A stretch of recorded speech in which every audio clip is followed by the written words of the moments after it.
300 horsepower, a McLaren badge, and a 5-year warranty that doesn't shrink a single day. That combination was never supposed to exist in the boating world. And yet Honda just made it real. This is the M300. By the time this video is over, you're going to understand why some people in the marine industry are calling it the most disruptive outboard launch in a decade, why others are calling it the most overhyped piece of marketing they've ever seen, and why the truth is stranger than either side wants to admit. Because here's the thing, nobody tells you in the press releases, this engine wasn't even supposed to be sold to you. When it launched, you literally could not buy one. Then, very quietly, everything changed. Stick around, because near the end I'm going to show you one buried detail in Honda's own dealer promotions that reveals exactly where this whole program is heading. Let's start with the moment this bomb dropped. December of 2024, Honda Marine posts an announcement that makes half the boating internet do a double take. A partnership between Honda Marine and McLaren Engineering to build a performance outboard called the McLaren Performance M300. 2 months later, in February of 2025, the engine physically shows up at the Miami International Boat Show, sitting on the back of a boat wearing McLaren branding, promising 300 horsepower with full Honda dealer support behind it. Now, if you know anything about racing history, your brain probably went straight to the same place mine did. McLaren and Honda, Formula One, Senna. And we are absolutely going to get into that history later, because it's one of the greatest and one of the most disastrous partnerships in motorsport. But first, I need to clear up the single most misunderstood thing about this engine, because if you get this wrong, nothing else in this story makes sense. This is not McLaren Automotive. This is not the company in Woking, England, that builds supercars and races Lando Norris and Oscar Piastri around the world every other Sunday. The McLaren on this outboard is McLaren Engineering, a North American operation that traces its lineage back to McLaren Engines Incorporated, founded in 1969 as the engineering backbone of Bruce McLaren's racing empire on this side of the Atlantic. That team built and developed engines that dominated Can-Am, won in IndyCar, and competed at IMSA and Le Mans. When the McLaren racing enterprise splintered over the decades, this engineering arm ended up under Linamar Corporation, a massive Canadian manufacturing company. So the racing DNA is real. The name is legitimate. It's just not the supercar factory most people picture. And here's where it gets more interesting. McLaren Engineering wasn't some random partner Honda picked out of a hat. Linamar has been a supplier to American Honda for a full decade, doing high-precision engine component manufacturing. These companies already knew each other intimately. So when Honda Marine needed a 300 horsepower engine fast, it didn't start a 5-year clean sheet program. It called a partner it already trusted and said, "Take our best V6 and make it angrier." Which brings us to the question that actually determines whether this engine is a revolution or a rebadge. What is the M300 under the cowling? The foundation is the Honda BF250, a proven 3.6-liter V6 that's been hauling boats around for years.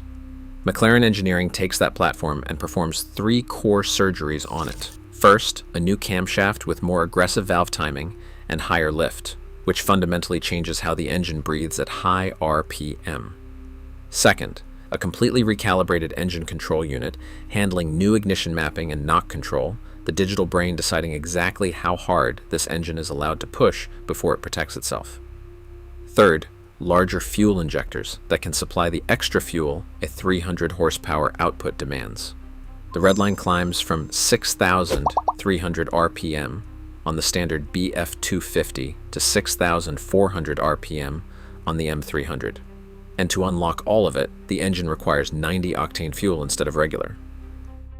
Now, I can already hear a chunk of you typing in the comments, that's just a tune, a cam, a chip, and injectors on a 250.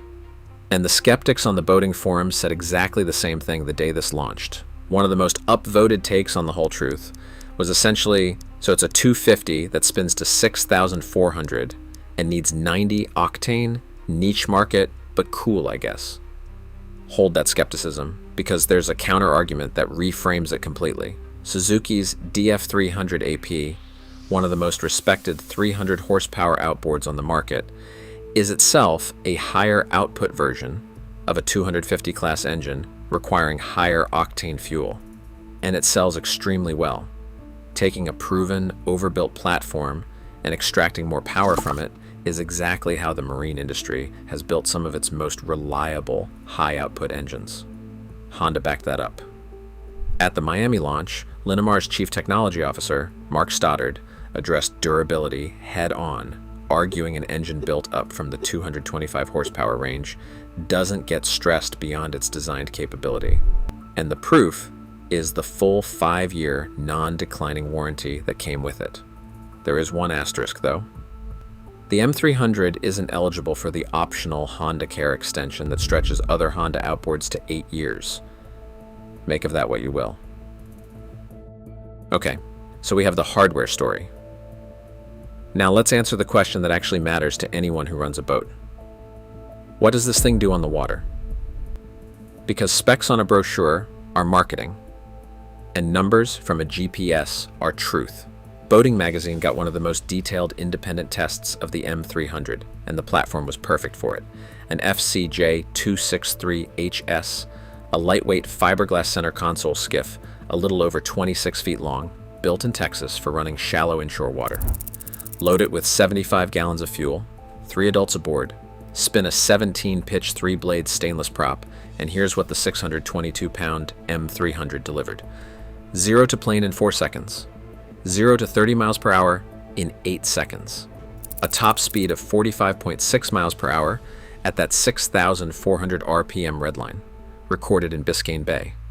And the sound levels tell you it kept Honda's famously quiet character, 85 decibels at 3,500 RPM and 95 at wide open throttle, which for a performance-tuned V6 screaming at max RPM is remarkably civilized. Then FCJ ran their own follow-up test in Galveston Bay, and this is the number that impressed me more than the top speed. They loaded the boat heavier. 83 gallons of fuel, 6 people aboard, a total package weight over 4,000 pounds, and a different prop. Top speed, 45.3 miles per hour, 0.3 of a mile per hour slower with 3 extra adults on board. That kind of consistency under load is exactly what the new camshaft and torque curve were supposed to deliver, and it showed up in the real world. And the fuel economy story might be the quiet headline of this whole engine.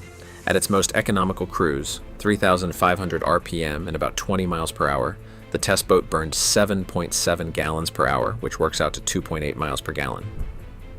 Honda advertises 3.5 miles per gallon, or better at cruise, depending on the hull.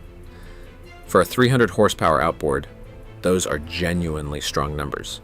And it comes from the fact that this engine keeps Honda's VTEC variable valve system and multi-port programmed fuel injection, the same core philosophy Honda uses in its cars. So the engine is real, the numbers are real, the warranty is real. Now let me tell you about the part of this launch that made absolutely no sense at first, and the reversal that just happened that changes this program's entire trajectory. When the M300 launched, you could not buy one. I mean that literally. The original agreement allowed McLaren Engineering to sell the M300 only to selected Honda-affiliated boat builders as an original equipment option. If you owned a boat and wanted to repower it with an M300, the answer was no. It came in 20, 25, and 30-inch shaft lengths, integrated with Honda's full electronic control ecosystem. And unless you were buying a brand new boat from one of the chosen builders, none of that mattered to you. Strategically, you can see the logic. The M300 fills a glaring hole in Honda's lineup, the gap between the BF250 and the flagship BF350, and routing it through boat builders gave those builders an exclusive horsepower option. But it also throttled the engine's reach and created this odd situation where the most talked about Honda-powered outboard in years was essentially invisible at the dealership level. And then, just recently, the wall came down. Reporting from early this year confirmed the M300 is now available as a standalone repower engine. A Florida dealer, Top Notch Marine, publicly listed the M300X at a suggested retail price of $33,550, and at the time of that report was running a promotional price of $27,990. Even more telling, Honda Marine's own dealer promotions running through the middle of 2026 now group the M300 alongside other engines eligible for repower discounts. That's not a leak or a rumor. That's Honda's own promotional structure confirming the restriction is gone. Sit with that price for a second. Honda's own BF350 V8 starts at $36,338. The M300 undercuts it by thousands at list. And at that promotional number, you're getting a McLaren-tuned 300 horsepower engine with a 5-year non-declining warranty for under $28,000. At 622 pounds, the pitch is V8 performance in a V6 package. And that weight difference is exactly why pontoon and tri-tune dealers jumped on it for owners who've outgrown their power. Now, I promised you the racing history, and this is where the story picks up a dimension no other outboard on the market can touch. From 1988 to 1992, McLaren and Honda formed what many still consider the most dominant partnership Formula One has ever seen, winning 44 out of 80 races and 4 consecutive Constructors' Championships. Senna won 3 of his 4 world titles in a McLaren Honda. Prost took the 1989 title in 1. Then there's the sequel. McLaren and Honda reunited from 2015 to 2017, and it was a catastrophe. An underpowered, unreliable engine that humiliated 2 proud companies, with Alonso famously venting about it over team radio before McLaren walked away in 2018. Reliability is what broke McLaren Honda in Formula One. Reliability is the entire brand promise here on the water. Now zoom out, because Honda is not the king of outboard sales. Mercury dominates, Yamaha is a giant, and Honda sits well down the rankings, historically known as the sleepy, reliable also-ran. Then something shifted, and you can date it precisely. Late 2023, Honda announces the BF350, its first ever V8, sweeping industry awards. 2024, the McLaren sub-brand gets announced. 2025, the M300 debuts in Miami and plugs the exact 300 horsepower gap in the lineup. Late 2025 into 2026, Honda refreshes its entire BF150, BF200, and BF250 family, with styling borrowed from the flagship V8. And then the repower restriction on the M300 quietly disappears. Each move looks modest alone. Together, it is a company systematically rebuilding its entire high horsepower identity in about 3 years.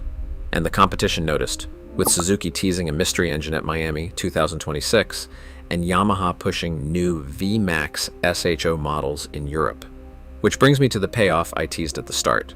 Back in January of 2025, before the Miami debut, Honda said plans for future, more powerful offerings would be announced in the coming months. At the time, that read like boilerplate.